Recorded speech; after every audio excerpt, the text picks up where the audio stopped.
Hello, welcome back to I M L explainer. कैसे हो सब लोग? आई होप आप सब एकदम मस्त होगे।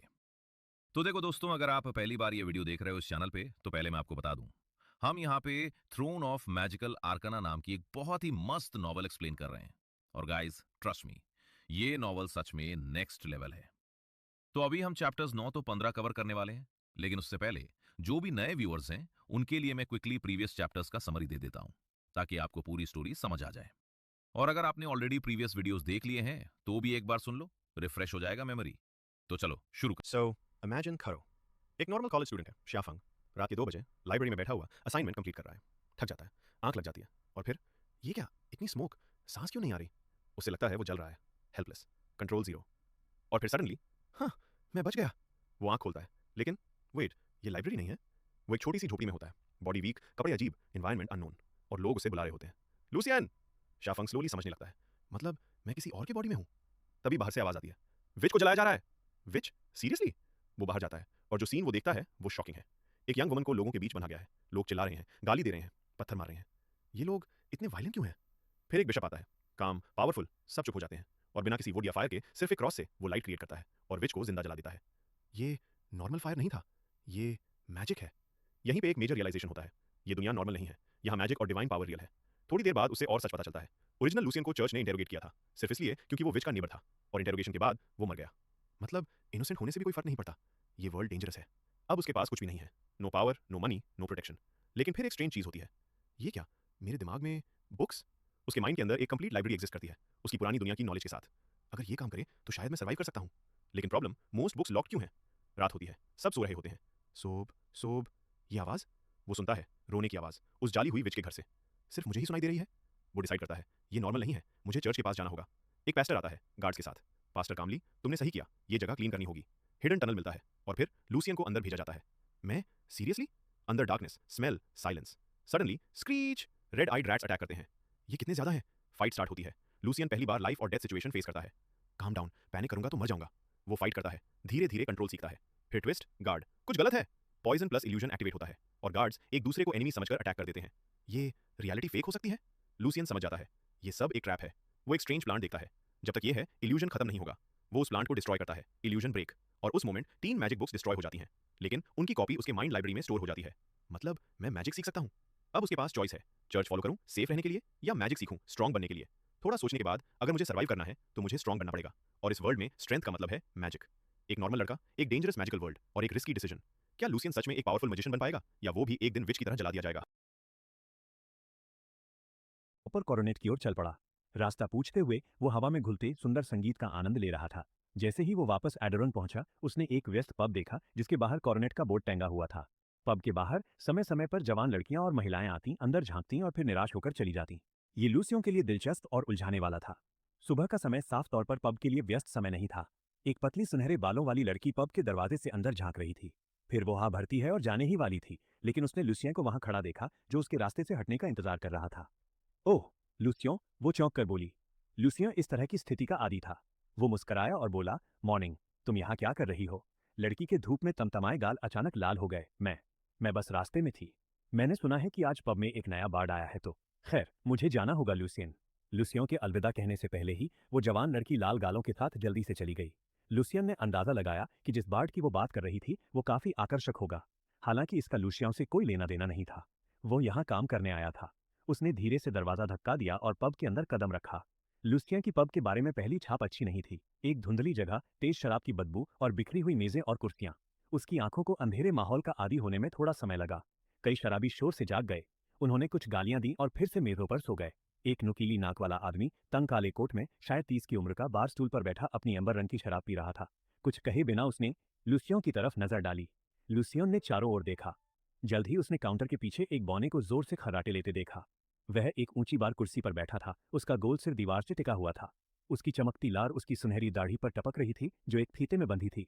ये जानकर कि बौना अपने आप नहीं जागेगा, लुसियन ने अपनी उंगलियों से काउंटर पर जोर से थपथपाया। पीछे शराबी गालियां देने लगे। बूढ़ा बौना धीरे धीरे नींद भरी आंखों से जागा। ओह मेरे लुसियन, आखिरकार तुम बड़े हो गए। आखिरकार तुम शराब की खूबसूरती समझ गए। चीयर्स, हमारे नए ग्राहक के लिए। अब तो सुबह हो चुकी है, अंकल। कौन? लुसियन इस बात को लेकर हिचक रहा था कि पब के मालिक को कैसे बुलाए। कौन ने अपनी आंखें मली और इधर उधर देखा। मैं नशे में नहीं हूं। मुझसे झूठ मत बोलो, कितनी शानदार रात थी। काफी देर बाद कौन आखिरकार होश में आया। जब लुसियन ने काम के बारे में पूछा, कौन ने थोड़ा परेशान सा चेहरा बनाया और बोला, अभी मेरे पास अच्छे काम नहीं है, बस कुछ छोटे मोटे काम है। कल सुबह 9 बजे देखने दो। किराने की दुकान से गेट जोन तक सामान ढोने के लिए 3 फेल्स। लेकिन तुम जानते हो, दिन के अंत में वहां के गुंडों को 1 फेल देना पड़ता है। फिर इस काम से तुम्हें बस 2 फेल्स मिलेंगे, जो सिर्फ पुरानी भूरी ब्रेड खरीदने के लिए ही काफी है। एक और बात, हाँ ये रहा, म्यूजिशियन एसोसिएशन आज सफाई करने वाली है। तुम एक गाड़ी किराए पर लेकर कचरा उठाने में मदद कर सकते हो। किराया काटने के बाद 8 फेल्स मिलेंगे, लेकिन फिर भी 3 फेल्स उन बदमाशों को। एक और चीज भी है, नहीं, मुझे नहीं लगता कि तुम उसके लायक हो। लुसियन ने सिर हिलाया। उसके पास सिर्फ 7 फेल्स थे। उसके पास ज्यादा विकल्प नहीं थे। एसोसिएशन के लिए काम करना सबसे अच्छा था। कौन, क्या तुम्हारे पास ज्यादा पैसे वाला कोई काम है? लुसियन ने फिर से जिज्ञासा से पूछा। कौन जोर से हंसा। हाँ बिल्कुल मेरे लड़के, लेकिन वो असली मर्दों के लिए है, क्योंकि उनमें ताकत और हिम्मत चाहिए, किसी छोटे लड़के के लिए नहीं।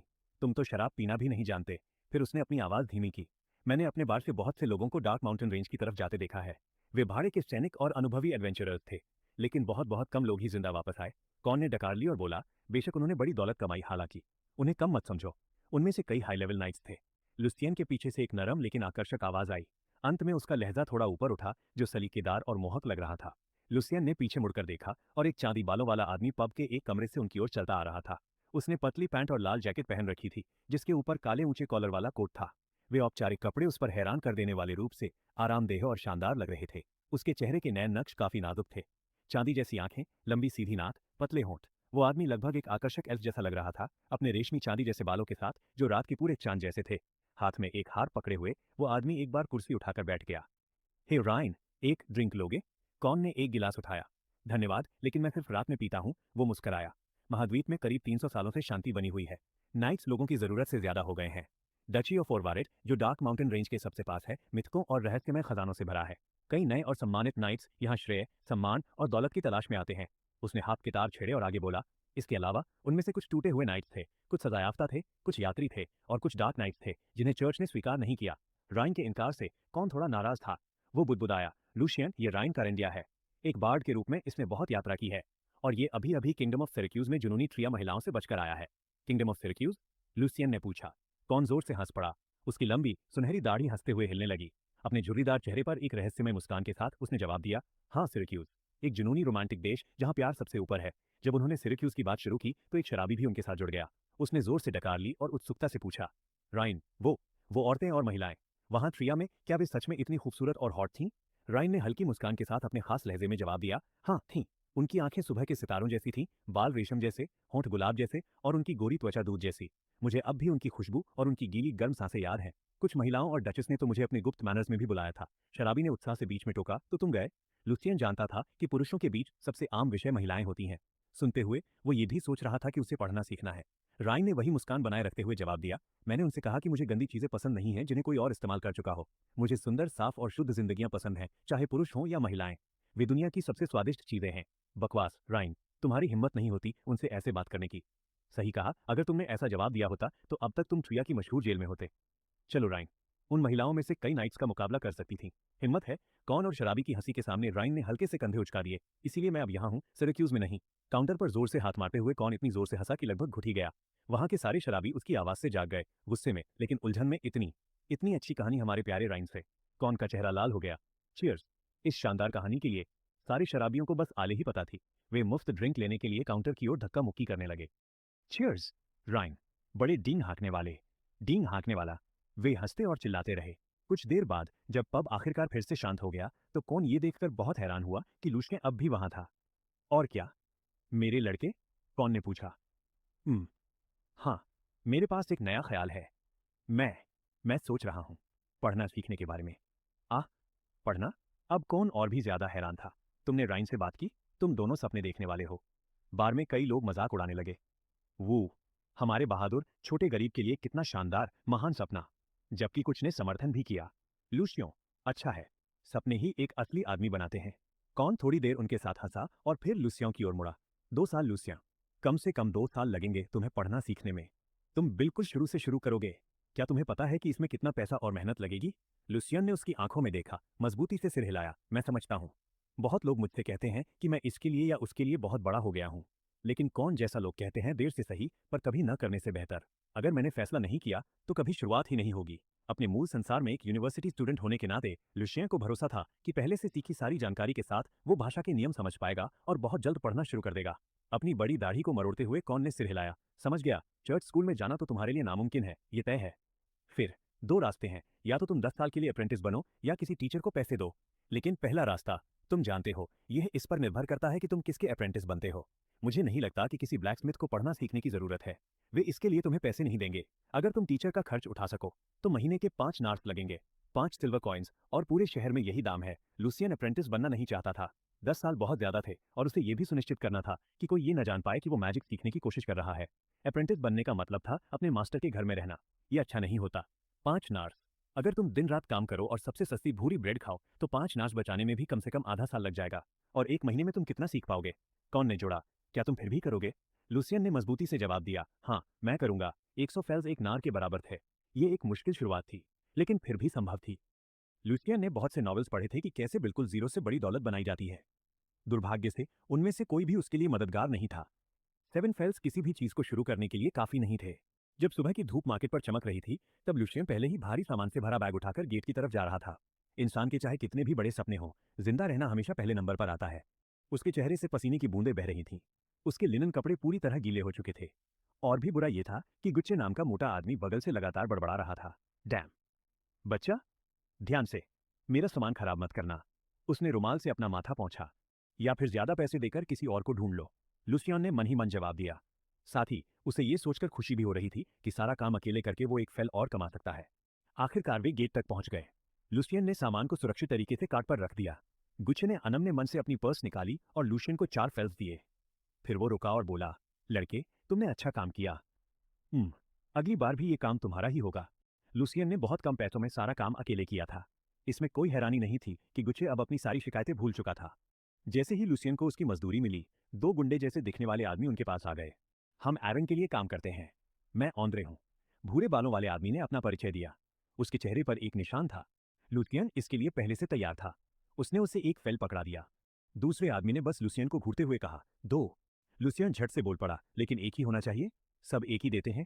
उसे पता था कि वो बहस करने की हालत में नहीं था, लेकिन वो इस तरह लुटना भी बर्दाश्त नहीं कर पा रहा था। आमतौर पर गुच्छे 2 लोगों को रखता है, इसलिए हम हर आदमी के लिए एक फेल लेते हैं। हम तुमसे डबल इसलिए ले रहे हैं क्योंकि तुमने सारा काम अकेले किया है। मुझे इसमें कोई प्रॉब्लम नहीं दिखती, ऑन्द्रे ने ऐसे मुस्कुराते हुए कहा जैसे वो कोई शरीफ बिजनेसमैन हो। एक पल बाद लुसियन ने सिर झुकाया और उस ताकतवर आदमी को एक और फेल दे दिया। लुसियन इन गैंगस्टर्स को नाराज नहीं करना चाहता था। समझदार लड़का, तुम्हें रूल पता है। कुछ यंग लड़के हमें चैलेंज करना पसंद करते हैं, लेकिन देखो हम अब भी यहाँ हैं और उनमें से कुछ बेलम रिवर के नीचे पड़े हैं। चलो मग, चलते हैं। ऑन्द्रे ने हमेशा की तरह धमकी दी और चला गया। बेशक लुसियन को यह सब नफरत भरा लगा। वो इसके लिए तैयार था, फिर भी वो खुद को रोक नहीं पाया। वो समझता था कि या तो ऊंचा स्टेटस या ताकत ही उसे इस सारी तकलीफ से छुटकारा दिला सकती है। काश नोट्स में कोई मैजिक पोशन होता जो मेरी स्ट्रेंथ बढ़ा देता तो। लुसियन ने जोर से सोचना बंद करने की कोशिश की। उसे पता था कि ये एक खतरनाक संकेत था, ये संकेत कि वो मैजिक सीखने के टेम्पटेशन में पड़ रहा था। Ellipsis ellipsis. शहर में लगभग हर कोई म्यूजिशियंस एसोसिएशन की अनोखी डिजाइन वाली बिल्डिंग को जानता था। बहुत जल्दी लुसियन उस जगह पर पहुंच गया जिसे स्पार्कलिंग फ्लेम कहा जाता था। लाइनों, छोटे टावर्स, फ्लाइंग बट्रेसेस, स्टेन्ड ग्लासेस और आग के आकार की विंडो लैटिसेस से बनी पूरी 5 मंजिला बिल्डिंग में एक अजीब सी असंतुलित लेकिन चमकदार सुंदरता थी। एक पतला मूंछों वाला मिडिल एज्ड आदमी सीढ़ियों से जल्दी जल्दी नीचे आया। तुम देर से आए हो, मैंने 1 बजे कहा था। ये आदमी जॉर्ज था। कौन पहले ही उसे लुसियन से मिलवा चुका था। जॉर्ज एसोसिएशन के लिए काम करता था और लगता था कि वो वहां काफी लोगों को जानता है। जॉर्ज, तय समय में अभी 10 मिनट बाकी हैं। लुसियन ने अमीर इलाके में बने गोल्डन बेल टावर की तरफ इशारा किया जिसकी मिनट हैंड अभी 12 तक नहीं पहुंची थी। हाथ हिलाते हुए जॉर्ज ने शिकायत की, क्लीनर्स ने काम जल्दी खत्म कर दिया, पीछे जमा कचरा जल्दी से हटाना होगा। मैं म्यूजिशियंस को गुस्सा नहीं दिलाना चाहता, उनमें से कुछ की आज दोपहर परफॉर्मेंस भी है। लुसियन ने अपनी किराए की ट्रॉली गार्ड्स के पास छोड़ी और चमकदार और भव्य हॉल में चला गया। नरम और मोटे कारपेट से ढकी जमीन पर बिल्कुल भी आवाज नहीं हो रही थी। ठंडे और शांत हॉल में बस कुछ ही लोग चल रहे थे। जॉर्ज के पीछे पीछे चलते हुए लुसियन हॉल के बीच में बनी कमर ऊंचाई की काउंटर तक पहुंचा जिसके पीछे हरी आंखों वाली एक सुंदर यंग लड़की बैठी थी। अंकल जॉर्ज, क्या ये आपके हेल्पर हैं? उसने कहा। बात करते करते उसने खनकती हुई पर्स निकाली और जॉर्ज को दे दी। लुसियन के अंदाजे से उसमें लगभग 40 फेल्स थे, लेकिन ट्रॉली का किराया देने के बाद उसे सिर्फ 8 फेल्स ही मिलने वाले थे। पर्स को हथेलियों में पकड़ते हुए जॉर्ज पीले दांत दिखाकर हंसा और उसकी आंखें पतली लकीरों जैसी हो गईं। ये अच्छा वर्कर है, बस थोड़ा यंग है। फिर वो लुसियन की तरफ मुड़ा। तुम्हारी मजदूरी मैं ऑन्द्रे के पास छोड़ दूंगा, काम खत्म होने के बाद उसे ढूंढ लेना। लुसियन ने सिर हिलाया। उसे चिंता नहीं थी कि जॉर्ज पैसे खुद रख लेगा। भले ही एरन गैंग ज्यादा दबंग थी, फिर भी उन्हें रूल्स मानने पड़ते थे। कॉन ने पहले बताया था कि किसी ने पैसे रोकने की कोशिश की थी और बाद में उसे डबल अमाउंट चुकाना पड़ा था। जब एलेना किसी सर्वेंट को लुसियन को बैकयार्ड दिखाने के लिए बुलाने ही वाली थी, तभी लाल ढीला कोट पहने एक मिडिल एज्ड आदमी अंदर आया। वो जल्दी से खड़ी हुई और हल्का सा झुककर अभिवादन किया। Good afternoon mister Victor. Good afternoon Elena, आदमी ने शालीनता से जवाब दिया। उसकी नीली आंखें समंदर जितनी गहरी थीं। क्या मुझे लेटेस्ट म्यूजिक क्रिटिसिज्म मिल सकता है? उसकी आवाज गहरी और भरपूर थी। लुसियन हैरान रह गया। उसे उम्मीद नहीं थी कि इस दुनिया में न्यूज़पेपर होंगे और वो भी स्पेशलाइज्ड। उसे यहाँ का बड़ा फर्क और ज्यादा प्रभावित कर रहा था, ये सोचकर कि एड्रॉन में अभी भी बहुत से लोग पढ़ना लिखना नहीं जानते थे। लुसियन ने अंदाजा लगाया कि ज्यादा लोग न्यूज़पेपर नहीं खरीदते होंगे। वो ये भी सोचने लगा कि न्यूज़पेपर की कीमत कितनी होगी। विक्टर ने जल्दी जल्दी पन्ने पलटे और एलेना को 10 फेल्स दिए। फिर वो न्यूज़पेपर को बाजू के नीचे दबाए, दोनों को शालीनता से सिर हिलाकर सीढ़ियों की तरफ चला गया। उसके जाने के बाद लुसियन ने जिज्ञासा से एलेना से पूछा, न्यूज़पेपर की कीमत 10 फेल्स है? पूरे 1 साल से एसोसिएशन में काम कर रही एलेना को गर्व महसूस हुआ कि वो अपना ज्ञान किसी ऐसे व्यक्ति से बांट पा रही थी जो पहले उसी की तरह गरीब बैकग्राउंड से था। सेंट कैलेंडर के साल 426 में कार्डिनल एडिलेड ने पेपर मेकिंग का तरीका बेहतर किया। तब से पेपर की कीमत लगातार गिरती गई। अब बस कुछ फेल्स में दर्जन भर न्यूज़पेपर्स मिल जाते हैं। लेकिन म्यूजिक क्रिटिसिज्म सिर्फ हमारे एसोसिएशन के मेंबर्स ही 10 फेल्स में खरीद सकते हैं। बाकी लोग नोबल्स भी एक सिल्वर नार देते हैं। म्यूजिक क्रिटिसिज्म और सिम्फनी न्यूज पूरे कॉन्टिनेंट की सबसे अथॉरिटेटिव म्यूजिक पब्लिकेशन है। वो आगे बोली, हर म्यूजिक पीस और आर्टिकल बेहतरीन म्यूजिशियंस और स्कॉलर्स द्वारा लिखा जाता है। इस महीने के म्यूजिक क्रिटिसिज्म में पिछले हफ्ते स्टाम हॉल में हुए कॉन्सर्ट पर हिज मैजेस्टी और प्रिंसेस नताशा की कमेंट्स छपी हैं। थोड़ा दिखावा करने के अलावा लुसियन का अच्छा दिखने वाला चेहरा भी एक वजह था कि वो इतनी जानकारी दे रही थी। एक नार, एक पल के लिए न्यूज़पेपर लूटने की एक्साइटिंग योजना उसके दिमाग में आई। 5 नार से लुसियन की प्रॉब्लम आसानी से हल हो सकती थी। लेकिन अगले ही पल उसे एहसास हुआ कि ये सोच बेवकूफ़ी भरी थी, कोई उसे खरीदेगा ही नहीं। सच में? लुसियन की रुचि देखकर खुश होकर एलेना बोलती रही, तुम्हें बहुत महंगा लग रहा है? ट्रिया, एंटीफ्लर, इफाई, तिलिस और अनहदुर जैसी जगहों पर ये न्यूज़पेपर्स बहुत पॉपुलर हैं। वहाँ लोग ऑल्टो के म्यूजिक को बहुत सम्मान देते हैं और पुराने इशू के लिए भी एक गोल्ड थाल देने को तैयार रहते हैं। लुसियन ने काउंटर के नीचे रखे न्यूज़पेपर्स पर एक नजर डाली, अपने इंपल्स को रोकते हुए। लेकिन उसे उसकी बातों से कुछ जानकारी भी मिली। मजबूत चर्च के नीचे पूरे कॉन्टिनेंट की करेंसी एक जैसी होनी चाहिए, और दूसरा, टेलीपोर्टेशन जैसा कोई स्पेल नहीं था। अगर होता भी तो उसके बहुत सख्त रूल्स होते, वरना दूसरे शहरों के नोबल्स पुराने न्यूज़पेपर्स नहीं पढ़ रहे होते। 10 मिनट से ज्यादा समय बीत जाने के बाद आखिरकार एलेना को याद आया कि लुसियन को अभी काम करना था। उसने मन मारकर बात रोक दी और एक सर्वेंट से कहा कि उसे बैकयार्ड गार्डन ले जाए। शांत रहना, जोर से मत बोलना, ज्यादा आवाज मत करना। 3 महीनों में मिस्टर विक्टर साम हॉल में अपना पहला कॉन्सर्ट करेंगे। आजकल वो काफी सेंसिटिव हैं, एलेना ने दयालुता से उसे याद दिलाया। लुसियन ने आभार के साथ सिर हिलाया और सर्वेंट के पीछे पीछे गार्डन की तरफ चल दिया। पिछवाड़े के गार्डन में कचरे का एक बड़ा ढेर था। इसे फेंकने में लुसियन को 2-3 चक्कर लगाने पड़े। शहर को साफ रखने के लिए हर सुबह लोग कचरा इकट्ठा करते थे, लेकिन फैंसी एसोसिएशन अपने गार्डन में पूरे 1 दिन तक कचरा जमा रहना बिल्कुल भी बर्दाश्त नहीं कर सकती थी। काम खत्म करने के बाद लुसियन चुपचाप हॉल में घुसा और गोल हॉल के किनारों के सहारे गेट की तरफ बढ़ा। डैम इट, वुल्फ, क्या तुम मुझे 1 सेकंड के लिए अकेला नहीं छोड़ सकते ताकि मैं अपने म्यूजिक पर ध्यान दे सकूं? उसने एक गहरी और भारी आवाज सुनी जो अंत में तेज हो गई। उसी समय लाल कोट पहने एक आदमी सीढ़ियों से तेजी से नीचे आया। फिर वो सीधे लुसियन से टकरा गया। बैंग, कोई भारी चीज कारपेट पर गिर गई और एक धीमी आवाज हुई। विक्टर का संतुलन लगभग बिगड़ गया। एक गहरी सांस लेते हुए विक्टर झुका और एक टूटा हुआ लैंप उठाया जो लुसियन के कचरे के ढेर से गिरा था। सॉरी, उसने कारपेट से उठाया हुआ लैंप लुसियन को वापस दिया। एक और भूरे बालों वाला आदमी गहरे नीले रंग का लंबा कोट पहने सीढ़ियों से नीचे आया। उसकी ठुड्डी पर एक साफ दिखने वाली आंख थी। विक्टर, यहां सिर्फ तुम ही म्यूजिशियन नहीं हो, मैं जो चाहूं कर सकता हूं। अगर तुम्हें कोई प्रॉब्लम है तो घर वापस चले जाओ। उसके चेहरे पर मुस्कान और बड़ी हो गई। मुझे पता है, तुम्हारे कॉन्सर्ट में अब सिर्फ 3 महीने बचे हैं, और मैं समझता हूं, मैं भी इसका बहुत इंतजार कर रहा हूं। मैं तुम्हारे लिए म्यूजिक क्रिटिसिज्म पर एक आर्टिकल लिखूंगा, खास तौर पर तुम्हारे लिए। बास्टर्ड, देखते हैं तुम्हें अपना कॉन्सर्ट कब मिलता है। धीमी आवाज में गाली देते हुए विक्टर मुड़ा और जल्दी से हॉल से बाहर चला गया। जैसे ही विक्टर ने पीठ फेरी, वुल्फ के चेहरे से मुस्कान गायब हो गई।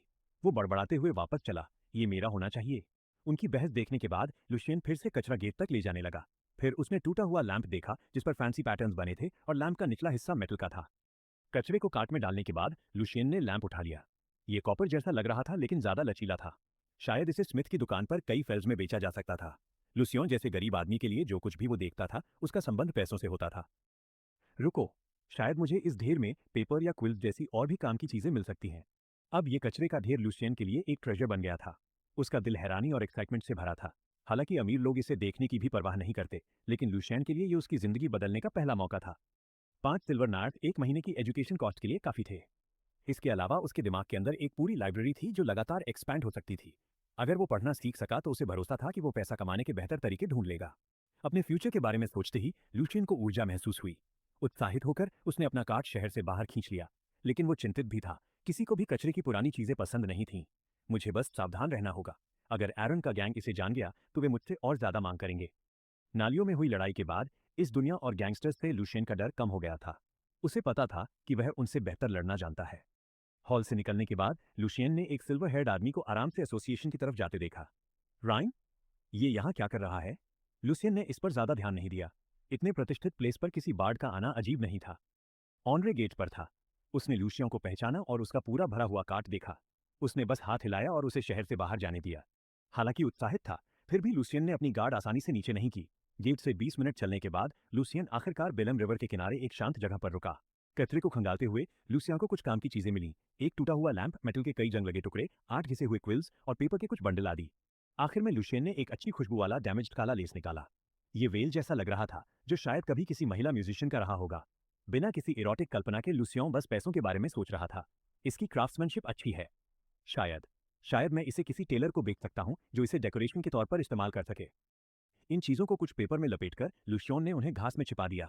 फिर वो अपना कार्ट नदी की धारा के साथ उस जगह की तरफ खींचने लगा जहां कचरा जमा होता था। उसे हैरानी हुई कि डंप साइट उसकी सोच से काफी छोटी थी। उसके बगल की नदी बहुत साफ थी। लूसियन के अलावा वहां कोई नहीं था। कचरे से निकलती भयानक बदबू को सूंघते हुए लूसियन ने फिर से खंगालना शुरू किया। इस दुनिया में क्या कोई कचरा उठाकर जीने का काम नहीं करता? लूसियन ने सोचा। शायद उन्हें किसी बीमारी लगने का डर होता होगा। हालांकि लूसियन की खाली पर्स उसके लिए बीमार पड़ने से कहीं बड़ा खतरा थी, जो हो भी सकता था या नहीं भी। अपने हाथ को बेकार पेपर से लपेटकर उसे कुछ ऐसी चीजें मिली जिनकी कीमत शायद कुछ फेल्स हो सकती थी। ये उसका पहला मौका था, इसलिए लूसियन बहुत ज्यादा सावधान था। उसने कुछ चीजें छिपाई और फिर अपने पेपर पार्सल के लिए वापस गया। अपनी फाइंडिंग्स को कार्ट में एक गंदे पुराने बैग के नीचे छिपाकर लूसियन ने बैग को जितना हो सके चपटा किया ताकि वो कार्ट का कवर लगे। लूसियन ने छोटी चीजें अपनी पॉकेट में भर ली। ये उसकी सोच से कहीं आसान था। गार्ड्स ने बस उसे देखा और हाथ हिलाकर अंदर जाने दिया। जब लूसियन अपना कार्ट ऑनरे और मग की तरफ खींच रहा था तब उसे समझ आया कि गार्ड्स ने उसे इतनी आसानी से क्यों जाने दिया। अपनी नाक ढकते हुए आंद्रे और मग की भौहें उसे देखकर सिकुड़ गईं। ये देखकर लूसियन खुश हुआ। उसने अपनी बदबूदार कार्ट को और पास खींचा और पूछा, मैं लूसियन हूं, मैं अपनी पे लेने आया हूं। मग तुरंत पीछे हटा और गाली देते हुए पैसे निकाल लिए। डैम यू, अपनी बदबूदार कार्ट के साथ यहां से दफा हो जाओ। ऑन्द्रे अपनी हमेशा वाली मुस्कान के साथ और भी दूर खड़ा था। तुम पहली बार नदी गए हो, है ना? अगर अंधेरा होने तक वहां रुको तो शायद तुम किस्मत वाले हो जाओ। बस वहां के गोस्ट्स पर नजर रखना। हा। गोस्ट के बारे में पूछे बिना लूसियन जल्दी से अपनी पे लेकर कार्ट लौटाने चला गया। वो और परेशानी नहीं चाहता था।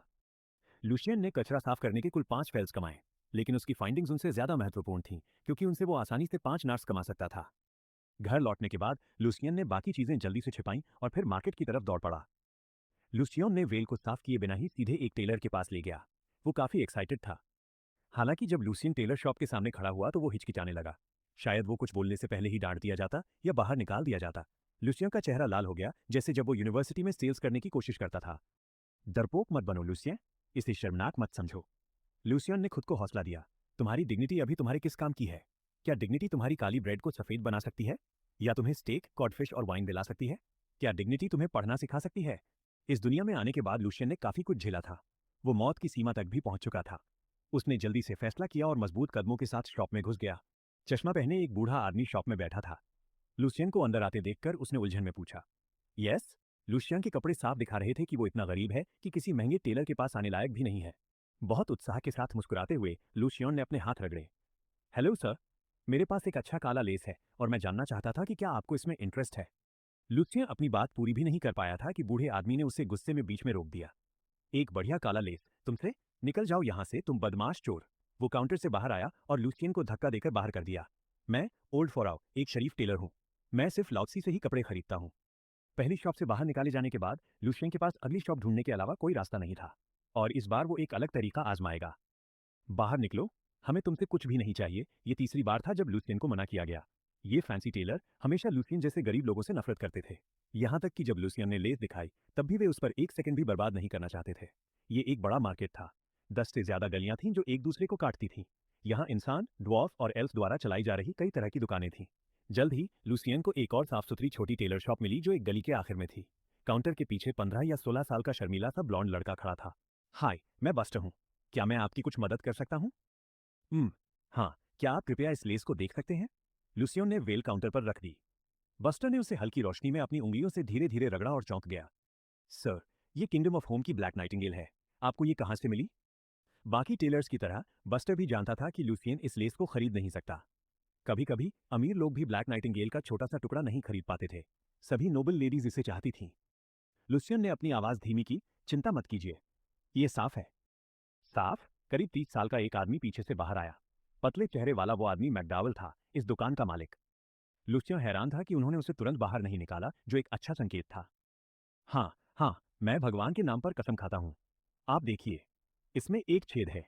इसे एक नोबल लेडी ने छोड़ दिया था और मुझे ये संयोग से मिल गई। इसे ड्रेस या बैंड पर डेकोरेशन बना दीजिए। मुझे लगता है आपके हाथों से ये फिर से आई कैचिंग बन सकती है, सर। लुसियन ने जल्दी से जोड़ा। बस्टर के हाथ से लेस लेकर मैकडॉवेल ने ध्यान से देखा। कुछ देर सोचने के बाद उसने शांति से पूछा, तो तुम कितने चाहते हो? लुसियन ने खुशी में अपनी मुट्ठियां भींच लीं, लेकिन चेहरे पर जाहिर नहीं होने दिया। चलो लुसियन, तुमने पहले बड़े पागल चूहों से लड़ाई की है। शांत रहो। लुसियन ने चुपचाप खुद को समझाया। आप बताइए सर, मुझे भरोसा है आपकी कीमत मुझे निराश नहीं करेगी। लुसियन मुस्कुराया और बोला। लुसियन की आंखों में देखते हुए मैकडॉवेल थोड़ा रुक गया। 40 फेल्स? इसमें छेद है, मेरे लिए ज्यादा काम की नहीं है। एक नार। ब्लैक नाइटिंगेल वाली फैंसी ड्रेस के लिए तो बड़ी लेडीज और मैडम्स भी लड़ेंगी। लुसियन ने दाम दोगुना से भी ज्यादा कर दिया। मैकडॉवेल ने सिर हिलाया और लेस वापस लुसियन को दे दी। 50 फेल्स? इससे ज्यादा मैं नहीं दे सकता। मुझे माफ कीजिए, लेकिन फिर भी धन्यवाद सर। लुसियन शांति से मुड़ा और जाने को तैयार हो गया। असल में वो बहुत घबराया हुआ था। उसे डर था कि कहीं उसकी लालच उसकी इकलौती चांस न छीन ले। एक एक कदम करके लुसियन दरवाजे की तरफ बढ़ा। जब वो दुकान से निकलने ही वाला था, अचानक पीछे से मैकडॉवेल की आवाज आई। 80 फेल्स, मेरी आखिरी पेशकश। मैं इतना सिर्फ इसलिए दे रहा हूं क्योंकि ये लेस मेरी एक ड्रेस के साथ बिल्कुल मैच करती है। ग्रेट। लुसियन ने खुशी से मुट्ठी लहराई और फिर मुड़कर मुस्कुराया। Deal sir. छनछनाते सिक्कों से लुसियन की जेब भर गई। लुसियन के लिए अमीर बनना सबसे प्यारी चीज थी। मैं तुम्हें नहीं जानता और मुझे फर्क भी नहीं पड़ता, लेकिन अगर आगे कभी तुम्हें ऐसा अच्छा सामान मिले तो यहां ले आना, बस वो साफ होना चाहिए। मैकडॉवेल ने जोड़ा। जरूर सर, धन्यवाद। लुसियन ने हल्का सा झुककर मुस्कुराया।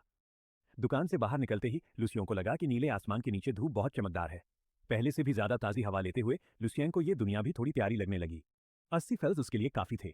लुसियन को लगा कि पैसे जमा करने का उसका विचार सच में काम कर गया। ये उसके लिए और भी ज्यादा अहम था। Ellipsis ellipsis. इवन अपने घर के पास लुसियन का इंतजार कर रहा था। लुसियन को आते देख उसने हाथ हिलाया। लुसियन, तुम आ गए। मेरी माँ ने मुझे तुम्हें डिनर के लिए बुलाने भेजा है। मेरे भाई के घर। जॉन? इवन का बड़ा भाई? लुसियन ने याद करने की कोशिश की। जॉन एक, हाँ, नाइट स्क्वायर की ट्रेनिंग ले रहा है। इतना सारा पैसा साथ लेकर घूमना सुरक्षित नहीं था। एक मिनट आइवन, मुझे थोड़ा पसीना पोंछ लेना है। लुसियन मुस्कुराया। जरूर लुसियन। आइवन आज कुछ ज्यादा ही एक्साइटेड लग रहा था। तुम्हें पता है, जॉन लॉर्ड वेन से बीफ का एक टुकड़ा लाया है। आज रात बीफ स्ट्यू बनेगी। उसका छोटा सा गंदा चेहरा खुशी और उम्मीद से भरा था। मैंने बहुत समय से मीट स्ट्यू नहीं खाई।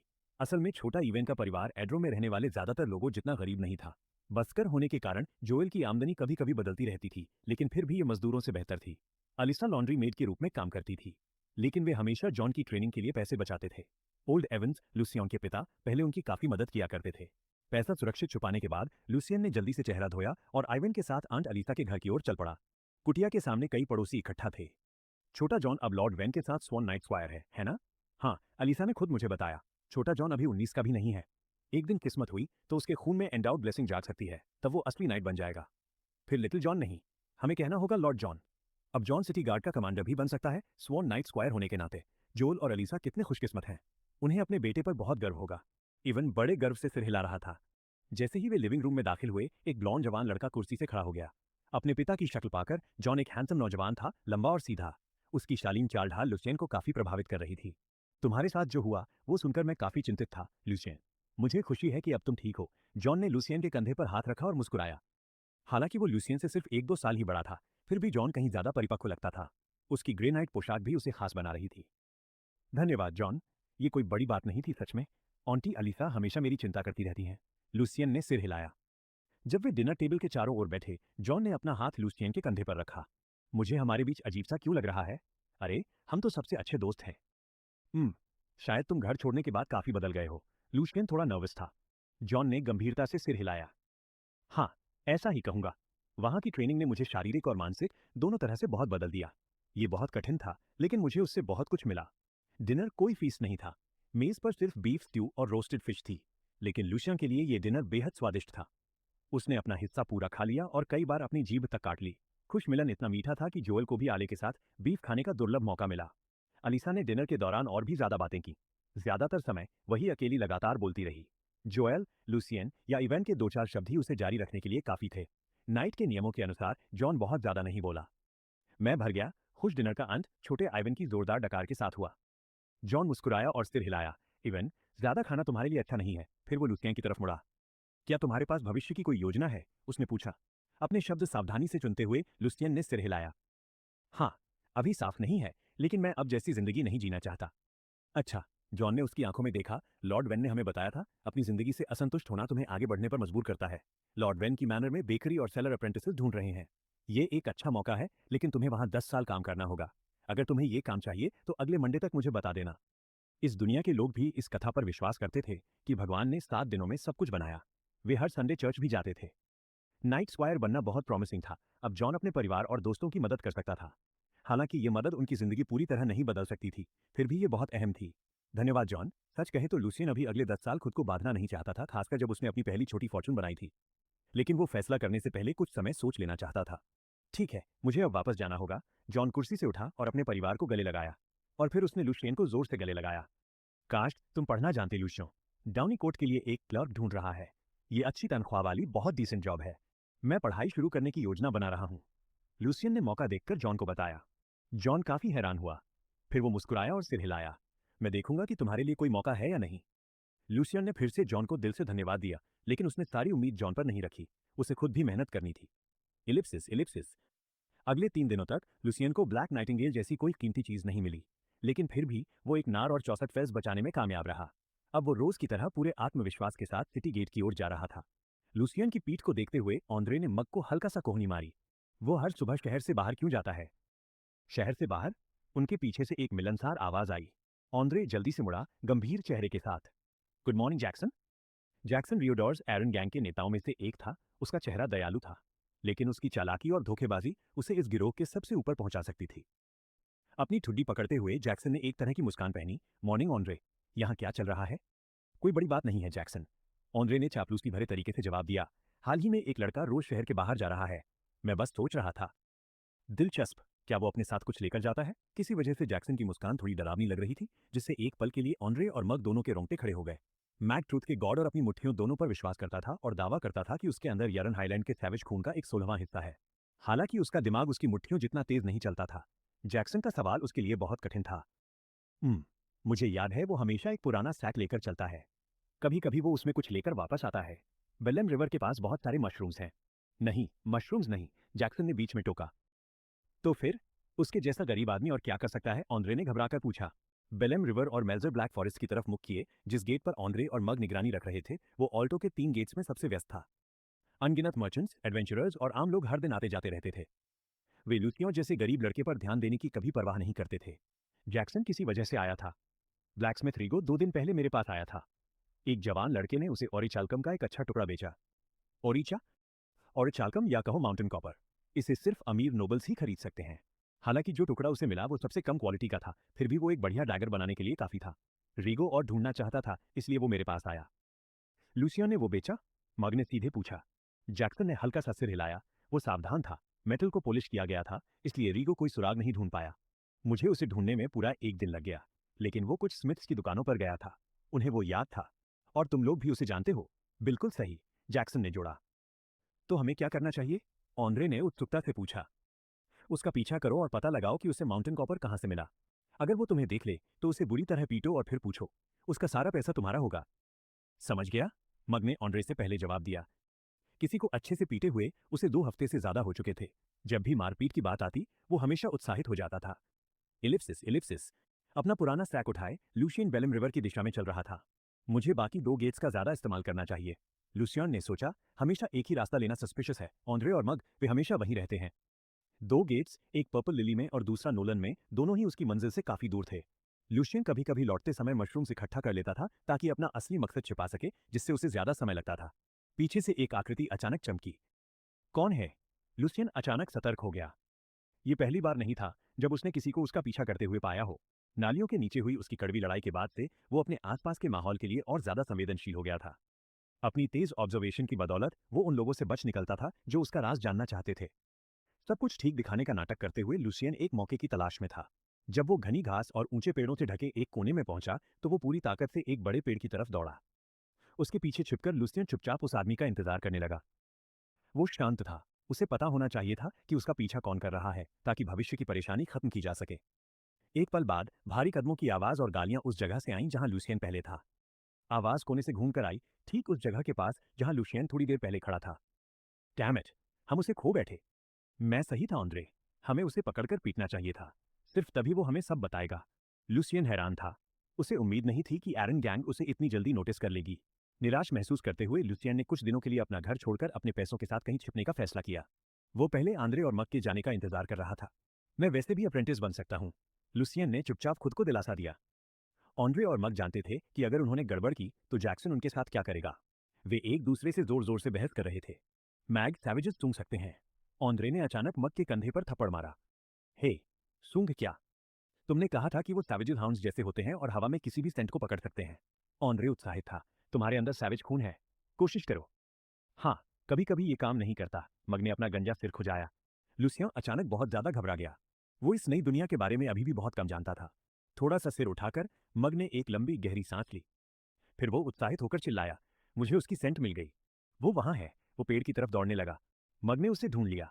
जैसे ही मग चिल्लाया, लुसियन दौड़ पड़ा। अपने बड़े मसल्स के बावजूद मग हैरान करने वाली तेजी से दौड़ रहा था और कई बार वो लुसियन को लगभग पकड़ ही लेता था। लुसियन पेड़ों के बीच दौड़ता रहा ताकि मग से बच सके।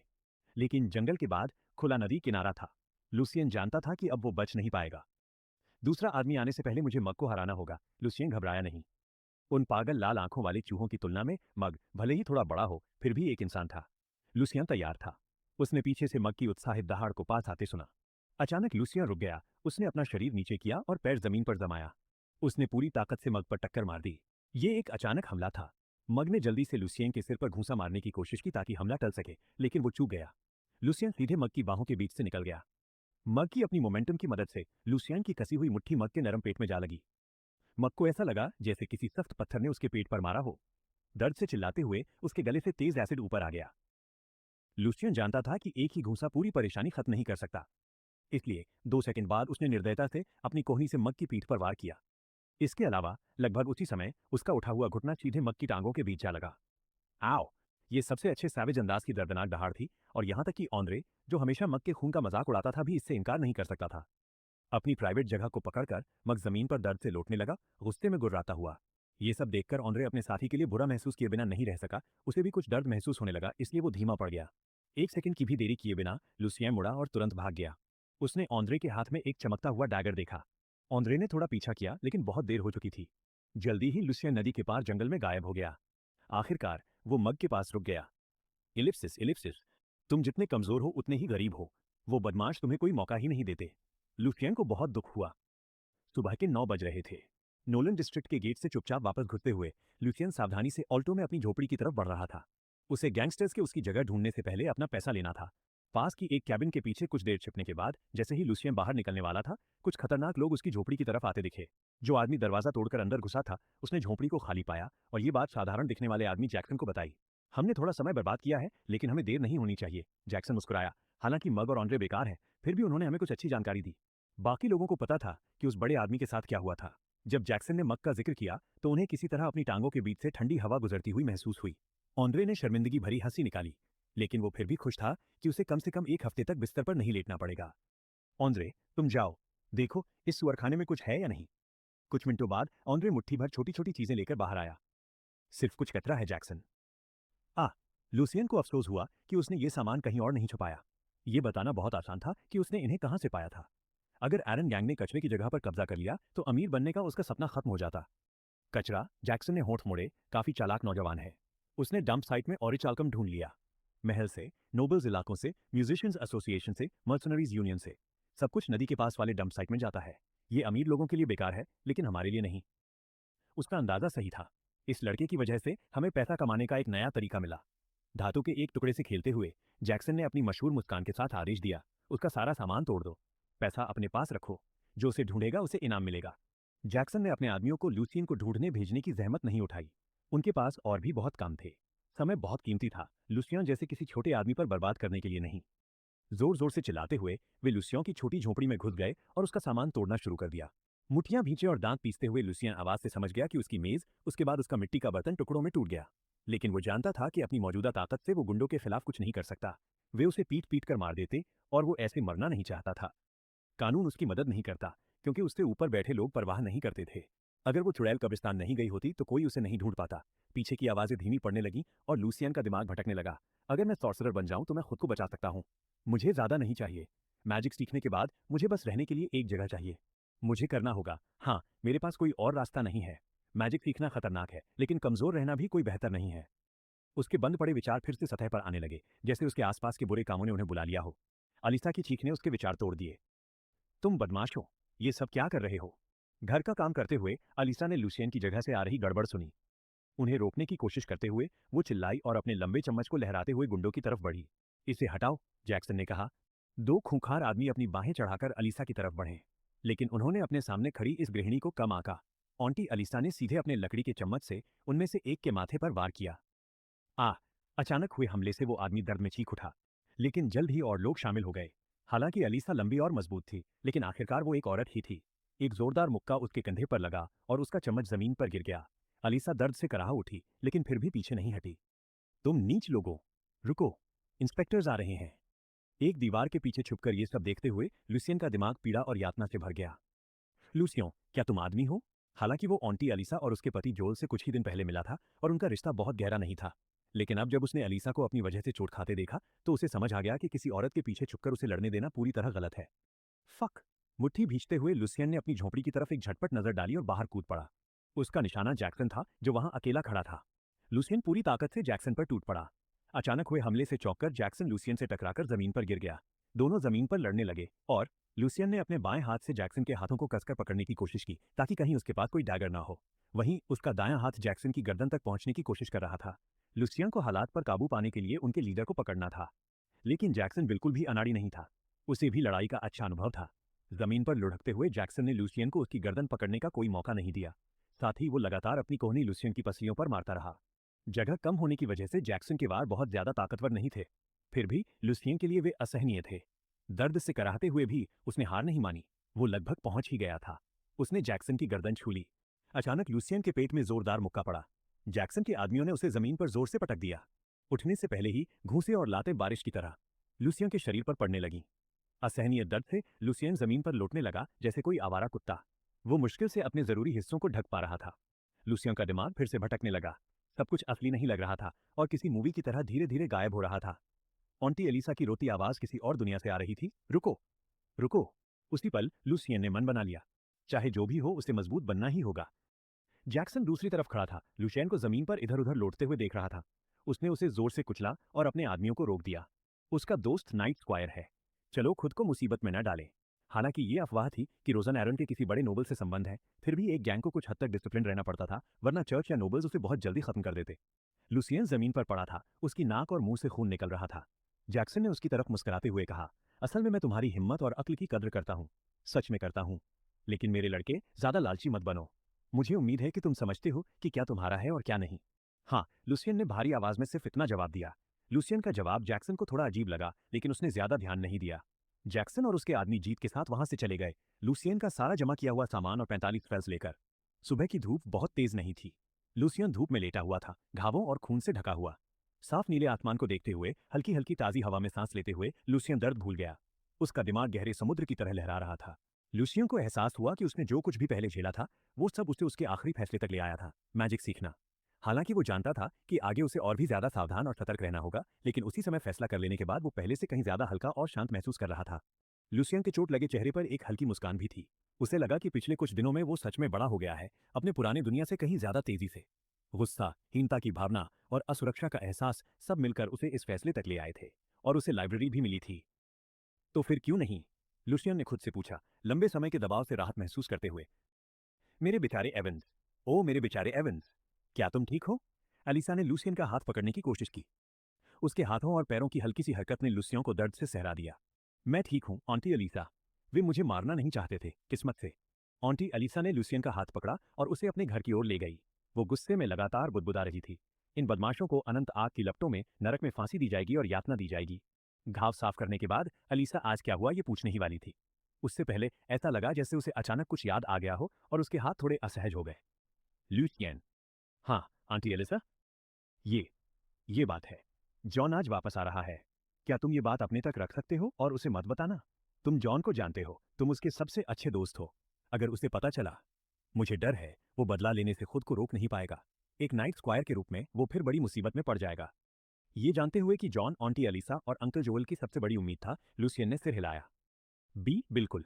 असल में ये कोई बड़ी बात नहीं है। लूसियन ने जबरदस्ती मुस्कान बनाई। अलीसा ने आंखों में आंसू लिए लूसियन का हाथ थाम लिया। धन्यवाद मेरे छोटे एवंस। क्या तुम मुझसे कुछ छुपाने की कोशिश कर रही हो? ये जॉन की आवाज थी। ग्रे नाइट सूट पहने जॉन दरवाजे पर खड़ा था। अलीसा और लूसियन दोनों ने उसे नहीं देखा था।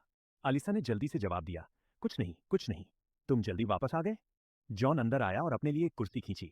वो लूसियन के पास बैठ गया। ग्रैंड ड्यूक ने लॉर्ड वेन को बुलाया था और मैं उनके साथ ऑल्टो वापस आया। माँ, मैं अब नाइट स्क्वायर हूँ। मैं अब कोई लापरवाह लड़का नहीं हूँ। फिर वो लूसियन की ओर मुड़ा। तुम पिछली बार से भी ज्यादा बुरे हाल में लग रहे हो जब हमें साथ में पीटा गया था। क्या हुआ? झूठ बोलने की कोशिश मत करना। मुझे यकीन है बहुत सारे पड़ोसी वहां थे और उन्होंने सब देखा। जॉन ने जोड़ा। लूसियन ने अलीसा की ओर देखा जो पहले ही राज छोड़ चुकी थी। फिर उसने जॉन को पूरी कहानी एक एक करके बता दी।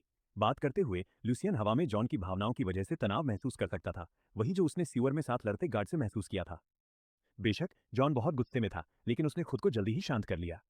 उसने लूसियन के हाथ को हल्के से थपथपाया और मुस्कुराया। तुम सच में बहुत होशियार हो, हम सब में सबसे ज्यादा। कचरे में से पैसा ढूंढना, सच में बढ़िया किया। अगर तुम पढ़ना सीख लो तो मुझे यकीन है तुम बहुत अच्छा करोगे। फिर कंधे उचकाते हुए जॉन कमरे से बाहर गया और रसोई से एक लंबा लकड़ी का डंडा ले आया। ओह नहीं, अलीसा ने आह भरी। माँ, आप जानती हैं मुझे ये करना होगा अपने दोस्त के लिए।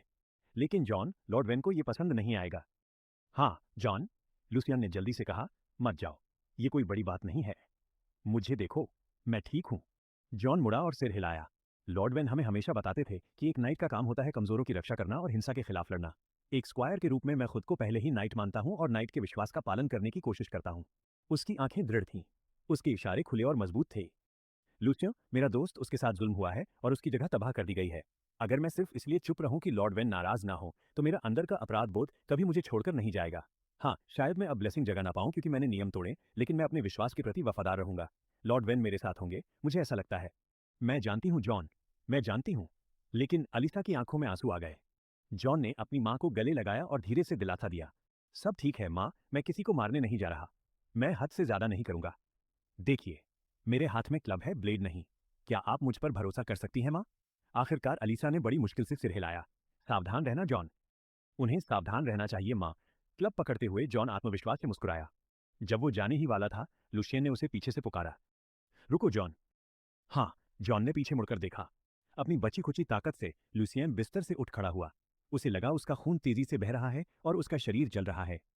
हम साथ चलेंगे? सूजे हुए मुंह के साथ लुसियन की मुस्कान थोड़ी अजीब लग रही थी, लेकिन जॉन उसकी दृढ़ता समझ सकता था। वो हंसा, रसोई में एक और क्लब है, चलो, वैसे ही जैसे हम बचपन में जाया करते थे। क्लब पकड़ते हुए लुसियन ने आंटी अलीसा को धीमी आवाज में तसल्ली दी जब वो उसके पास से गुजरा। मैं उस पर नजर रखूंगा, चिंता मत करना। Ellipsis ellipsis. पूछताछ करके उन्हें यह पता लगाना आसान था कि जैक्सन और उसके आदमी कहाँ गए थे। रास्ते में जॉन ने अचानक लुसियन से पूछा, क्या तुम जस्टिस में विश्वास करते हो लुसियन? उसकी आवाज उलझी हुई लग रही थी। हाँ, करता हूं। तुम क्यों पूछ रहे हो? जॉन ने सिर झुका लिया लेकिन चलना नहीं रोका। मैं भी करता हूं, लेकिन लुसियन, मैं उतना नोबल और बहादुर नहीं हूं जितना मैं खुद को बताता हूं। मैं ये सिर्फ इसलिए कर रहा हूं क्योंकि तुम मेरे दोस्त हो। अगर कोई और होता तो मुझे नहीं पता। मुझे नहीं लगता कि मैं करता। मैं अपनी लड़ाइयां सोच समझकर चुनने का आदी हूं और अपनी क्षमता से बाहर कुछ करने से बचता हूं। मैं स्वार्थी हूं। मैं सिर्फ अपने परिवार और दोस्तों की रक्षा करना चाहता हूं। मैं कायर हूं, है ना? मुझे ऐसा नहीं लगता। हर नाइट या कहो हर इंसान की एक प्राथमिकता होती है। कोई जस्टिस को चुनता है, कोई लॉयल्टी को, कोई मर्जी को। तुमने परिवार को चुना। जब कोई इंसान जानता है कि वो असल में किसे बचाना चाहता है, तभी वो जस्टिस पर टिक पाता है। वरना जस्टिस तो बादलों जैसी होगी जिसका कोई ठोस रूप नहीं। लुचियन को अब एहसास हुआ कि जॉन भी उसी की तरह एक जवान लड़का ही है, चाहे वो कितना भी समझदार दिखे। अपने मेंटल लाइब्रेरी की नाइट की आत्मा वाली किताब की वजह से वो जॉन को दिलासा देने के लिए शब्द जोड़ पा रहा था। अब वो लाइब्रेरी की किताबों में से जानकारी ढूंढने में काफी बेहतर हो गया था। तुम सच में ऐसा सोचते हो? जॉन अब भी उलझा हुआ लग रहा था। बिल्कुल। अगर तुम सक्षम हो तो क्या तुम कमजोरों की रक्षा करोगे, बुराई के खिलाफ लड़ोगे और जस्टिस को कायम रखोगे? अगर मैं सक्षम हुआ तो जरूर करूंगा। तो तुम अब भी जस्टिस के नाइट हो। अगर तुम सक्षम नहीं हो तो लड़कर और मरकर कुछ हासिल नहीं करोगे। तुम्हें पहले खुद को बचाने लायक बनना होगा, तभी तुम उनकी मदद कर पाओगे जिन्हें तुम्हारी जरूरत है। लुसियन को लगा कि वो मेंटर बनने के लिए काफी उपयुक्त है। जॉन को राहत मिली और वो मुस्कुराने लगा। हर बार जब मैं लॉर्ड वैन से इस बारे में पूछता था तो वो कहते थे कि मैं समझने के लिए बहुत अनुभवहीन हूँ। लेकिन लुसियन, तुम भी बड़े हो गए हो, तुम दिलासा देने में अच्छे हो और शायद तुम सही हो। लेकिन मैं अब भी सच्चे जस्टिस की चाह रखता हूँ। एक बार लॉर्ड वेन ने हमें एक लेजेंडरी नाइट स्वॉर्ड की कहानी बताई थी। उस तलवार के अंदर डिवाइन पावर था, लेकिन वो दिखने में बिल्कुल आम तलवार जैसी थी। उसका हिल्ट पूरी तरह लकड़ी का था, उसमें कोई जेम्स, पर्ल्स या कुछ भी असाधारण नहीं था। नोबल्स और हाई लेवल नाइट्स उस तलवार को दूसरी नजर से भी नहीं देखते। जॉन की आंखें दूर कहीं टिकी थीं और वो आगे बोला, लेकिन असल में वो तलवार उनकी सोच से कहीं ज्यादा ताकतवर थी, खासकर जब उसे बुराई के खिलाफ लड़ने में इस्तेमाल किया जाता था।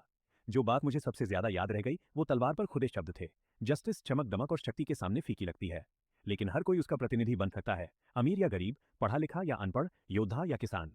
जस्टिस फीकी है, लेकिन वो हर जगह है। पेल जस्टिस, यही उस तलवार का नाम था। वो डार्क माउंटेन रेंज में एक ग्रैंड अर्काना नाइट के साथ गायब हो गई। जॉन उत्साहित हो गया, उसकी उदासी गायब हो चुकी थी। लूसिया हंसा, तो आज हमारा नारा होगा for justice. For justice. John ने अपना क्लब लहराया। कुछ मिनट बाद उन्होंने जैक्सन को देखा, जो बाजार की चौड़ी सड़क पर चल रहा था। कई आदमी अब भी उसके पीछे चल रहे थे। जॉन रुक गया और लुसियन की तरफ मुड़ा। तुम अभी घायल हुए हो और तुम्हें कोई औपचारिक ट्रेनिंग नहीं मिली है। याद रखना लुसियन, घबराना मत और रुकना मत। हम लगातार अपनी पोजीशन बदलते रहेंगे। उसके आदमियों को तुम्हें घेरने मत देना। अपने क्लब का इस्तेमाल करके उन्हें दूर रखो ताकि उनके डैगर तुम्हें नुकसान न पहुंचा सकें। समझ रहे हो लुसियन? जॉन ने लुसियन को जितनी हो सके उतनी सलाह देने की कोशिश की। उसे चिंता थी कि लुसियन कहीं अपना नियंत्रण खो न दे और कोई जल्दबाजी भरा हमला न कर दे।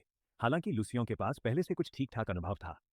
कोई चिंता नहीं जॉन, मैं पहले भी एक विच के चेंबर में घुसपैठ से जिंदा बच चुका हूं। अपने क्लब्स को पीठ के पीछे छुपाते हुए वे तेज कदमों से जैक्सन की तरफ बढ़े। ये बाजार की एक काफी व्यस्त सड़क थी, एरन गैंग के एक हाइडआउट से सिर्फ 10 मिनट की दूरी पर।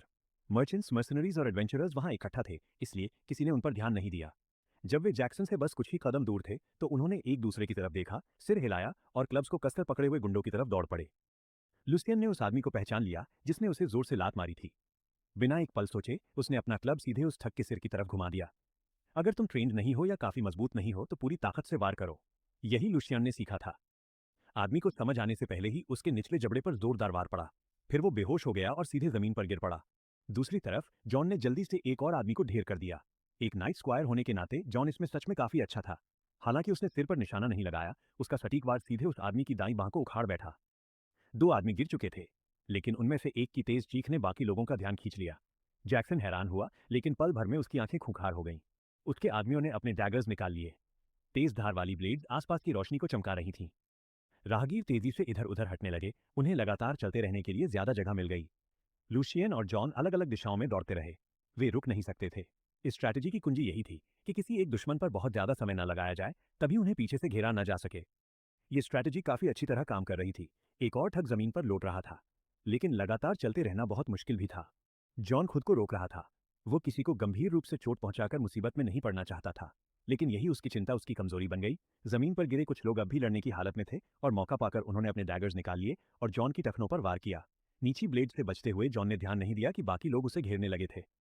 जॉन की निखरी हुई फाइटिंग स्किल्स की वजह से वो मुश्किल से कई वारों से बच पाया, लेकिन डैगर्स का घेरा और भी तंग होता जा रहा था। लुशियन मदद के लिए पीछे मुड़ा, उसका क्लब सीटी बजाता हुआ सीधे एक ठग के सिर के पीछे की तरफ गया। जॉनी, संभल कर। दूसरे गैंग मेंबर्स की चेतावनी सुनकर जॉनी नाम का आदमी झट से आगे झुक गया और लुसियन के हमले से बच गया। हालांकि ये जॉन के लिए काफी था, जिसने मौके का फायदा उठाया और जॉनी द्वारा छोड़े गए गैप से फॉर्मेशन तोड़ दी। लेकिन जॉनी तुरंत उछला और जॉन की पीठ की तरफ अपना डैगर फेंकने की हरकत करने लगा। बैंग! डैगर उसके हाथ से छूटने से पहले ही लुसियन ने पूरी ताकत से जॉनी की रीढ़ पर वार किया। इस बार लुसियन भागा नहीं, इसके बजाय वो जॉनी पर दूसरा वार करने के मौके का इंतजार करने लगा। अचानक लुसियन की अपनी पीठ से एक ठंडा एहसास आया और तुरंत ही भयानक दर्द में बदल गया। एक डैगर ने उसे बुरी तरह काट दिया, लेकिन लुसियन घबराया नहीं। उसे पता था कि जॉन अब उसका हाथ नहीं थामेगा, और एक दृढ़ और गुस्से में भरा नाइट स्क्वायर जब गैंग के बदमाशों से टकराता है तो उसे रोका नहीं जा सकता। लुसियन के विपरीत जॉन कभी चूकता नहीं था। गुस्से में अपना क्लब घुमाते हुए वो लुसियन की मदद के लिए आया। लड़ाई को आगे बढ़ते देख जैक्सन एक कदम पीछे हटा और भागने लगा। तुम लोग इन्हें रोको, वह भागते हुए चिल्लाया। उसके बाकी आदमी पागलों की तरह वार करने लगे। चमकती ब्लेड्स अलग अलग दिशाओं से आ रही थीं। लुसियन के दाहिने हाथ पर एक और कट लगा और तुरंत खून निकल आया। उसका क्लब लगभग हाथ से छूट ही गया। क्या तुम ठीक हो? जॉन दुश्मनों से बचाते हुए लूशियन के सामने खड़ा हो गया। मैं ठीक हूँ। लूसियन ने सिर हिलाया। हमें जैक्सन को रीइंफोर्समेंट्स लाने से रोकना होगा। जॉन ने सिर हिलाया। याद रखो, डैगर्स को अपने पास आने से रोकने के लिए क्लब का इस्तेमाल करो। मेरे पीछे आओ। उसने फिर से वार किया और जैक्सन का पीछा करने लगा। बाकी लोग धीमे पड़ गए और आगे पीछा नहीं किया क्योंकि उन्होंने देखा कि जैक्सन उनसे काफी दूर निकल चुका था। हालांकि ओवरसियर बनने के बाद जैक्सन ने प्रॉपर एक्सरसाइज की कमी से कुछ वजन बढ़ा लिया था, इसलिए वो धीरे धीरे और धीमा भागने लगा। चलते रहो, बस पहुंचने ही वाला हूं। जैक्सन ने खुद को हौसला दिया। दुर्भाग्य से परफेक्ट शेप में मौजूद स्क्वायर जॉन के दिमाग में एक और योजना थी। वो धीरे धीरे फासला कम कर रहा था और जब दूरी ठीक हुई तो उसने पूरी ताकत से अपना क्लब सीधे जैक्सन की पीठ पर घुमा दिया। जैक्सन को ऐसा लगा जैसे उसकी सारी आंतें गले